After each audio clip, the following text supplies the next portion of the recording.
안녕하세요, 닥터조입니다. 지난번에 건선에 관한 방송을 올려드리고 난 다음에 댓글 중에 지루성 피부염이나 로스아시아라 그래가지고 주사라 그러죠. 이것도 건선이랑 똑같다고 보면 됩니까? 하고 질문을 올려주셨어요. 대부분의 피부 질환이 자가 면역 질환이고 또 장 건강과 연결이 되어 있기 때문에 이 장 건강 회복에 초점을 맞추시는 것은 맞습니다. 잘못된 선택이 아니에요.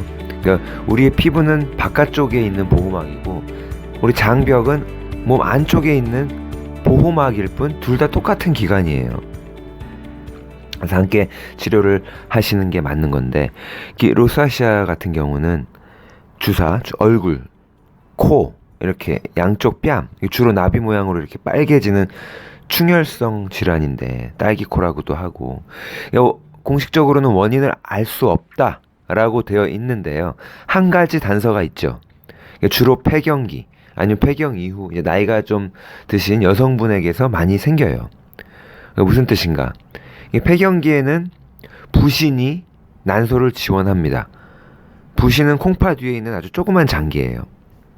난소의 기능이 떨어져서 폐경이 오는 거잖아요. 난소의 기능은 원래 난자를 한 달에 하나씩 내보내는 것도 있지만 여성 호르몬 에스트로겐을 만드는 곳이기도 하단 말이에요.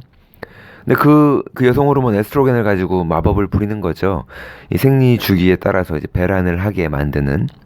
그런데 이 폐경기에 이 난소 기능이 떨어지면서 에스트로겐이 확 줄어드니까 부신도 원래 에스트로겐을 조금 만들고 있었는데 더 열심히 만들어야 되는 상황이 된 거예요. 부신이 난소한테 그러겠죠. 언니, 그동안 수고했어. 나 부족하지만 언니의 뒤를 이어서 마지막까지 노력할게 하면서 부신이 여성 호르몬을, 그 에스트로겐을 더 만들어 본단 말이에요. 하지만 이제 그 양이 턱도 없이 부족하니까 갱년기 증상들이 나타나는 거고요. 이거 난소랑 이제 부신의 우정을 다룬 아름다운 스토리 같은데 뭐가 문제냐? 부신이 원래 비타민 C를 많이 저장하고 있는 비타민 C 저장 탱크예요. 근데 이제 부신이 쥐어짜면서 과로하기 시작하면서 이 비타민 C를 다 잃는 거예요. 그리고 부신 자체도 이제 많이 노화가 된 상태거든요. 예전 같지 않은 거죠. 비타민 C가 부족하면 여러 가지 문제가 있겠지만 대표적인 게 실핏줄 문제가 많이 생기죠. 그리고 혈관벽을 건강하게 유지하는 데는 비타민 C가 중요한 역할을 하기 때문에 그래요. 뭐 콜라겐이 아무리 많아봤자 비타민 C가 없으면 다 꽝입니다. 비타민 C가 다 하셨습니다. 이런 거죠. 장 누수도 마찬가지예요. 뭔가 이렇게 우리 조직의 결합을 단단하게 하는 데는 비타민 C가 되게 중요한 거예요. 혈관 건강에는 비타민 C 중요하다는 거죠. 피부 건강에도 비타민 C가 중요한 거고. 그래서 부신 기능이 떨어지면서 비타민 C가 결핍되다 보니까 그 얼굴에 충혈성 질환인 주사가 생기기 쉬운 거예요. 또 이 비타민 C가 결핍되면 혈관만 문제가 생기는 게 아니라, 비타민 C 하면 대표적인 게 뭐예요? 면역력이죠. 면역력이 떨어진다고요. 그러니까 폐경기 40대 이후 그 후반부터 면역력이 떨어지는 거, 그런 증상, 그런 경향들이 좀 있잖아요. 그러니까 가끔 가다 보면은 어렸을 때는 괜찮았는데 나이 들어서 없던 알러지가 뒤늦게 시작되는 경우가 있어요. 그러니까 부신 기능이 저하되면서 면역력이 떨어지는 게 원인일 수 있습니다. 그러니까 정확히 보면 그 알러지가 아닐 수도 있어요. 콧물, 기침, 뭐 피부염 이렇게 알러지 비슷한 증상들일 수 있어요. 그러다가 더 나이가 들면 방광염 자주 걸리고 뭐 칸디다 같은 질염이 자주 생기고 막 그런다고요. 뭐 칸디다가 나이 든 할머니들만 찾아서 돌아다니는 게 아니에요. 늘 있었는데 면역력이 약해지니까 감염이 되는 거라고요.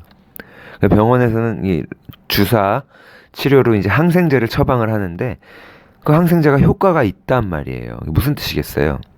감염이 존재하고 감염이 원인이라는 거예요.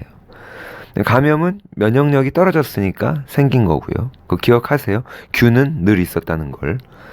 그리고 또 그 치료로 소염제를 사용하기도 하는데 감염과 동시에 염증 문제가 있다는 거죠. 염증. 부신에서 나오는 게 대표적인 호르몬은 원래 콜티졸이잖아요. 이 염증을 낮추기 위해서 우리가 스테로이드를 사용하는데 뭐 프레드니손, 그게 콜티졸이란 말이에요. 콜티졸이 염증을 낮춰준다고요. 그런데 부신 기능이 떨어지니까 염증을 억제하지 못하고 이제 문제가 되는 거죠. 그래서 꼭 주사가 아니더라도 뭐 엉덩이 위에 허리 옆쪽에 뭐 피부에 뭐 생겼다가 사라졌다가 그러면서 이제 슬슬 시작하는 거예요. 전체적으로 면역력이 낮아지는 시기에 나이대에 돌입하면서 그런 건데요. 자, 그래서 내가 주사가 있을 때 어떤 영양소가 좋냐? MSM과 그레이프루트 시드 오일이라 그래가지고 자몽씨죠. 그레이프루트이 자몽이잖아요. 자몽씨 오일이 좋습니다. MSM은 아주 강력한 소염작용을 하고요. 여러 번 소개를 드렸던 것 같은데, 그리고 또 염증을 낮춰준다고요. 그리고 이 자몽씨 오일은요, 곰팡이나 뭐 포진, 세균 감염에 효과가 있어서 시도할 만 하지요.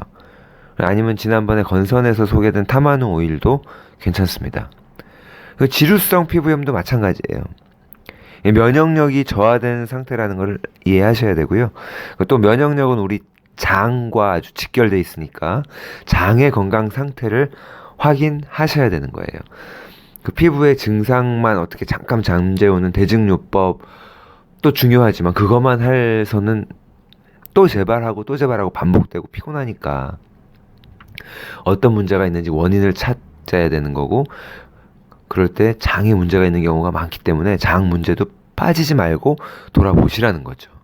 그래서 문제가 확인이 되면 그 장의 문제를 회복하셔야 되는 거예요. 장 누수 아니면 건선 또 여드름에 관련된 지난 방송들이 여러 편이 있는데 찾아서 들어보시면 여러분들 도움이 되실 것 같습니다. 놓치신 분들 꼭 들어보시면 좋을 것 같아요. 감사합니다.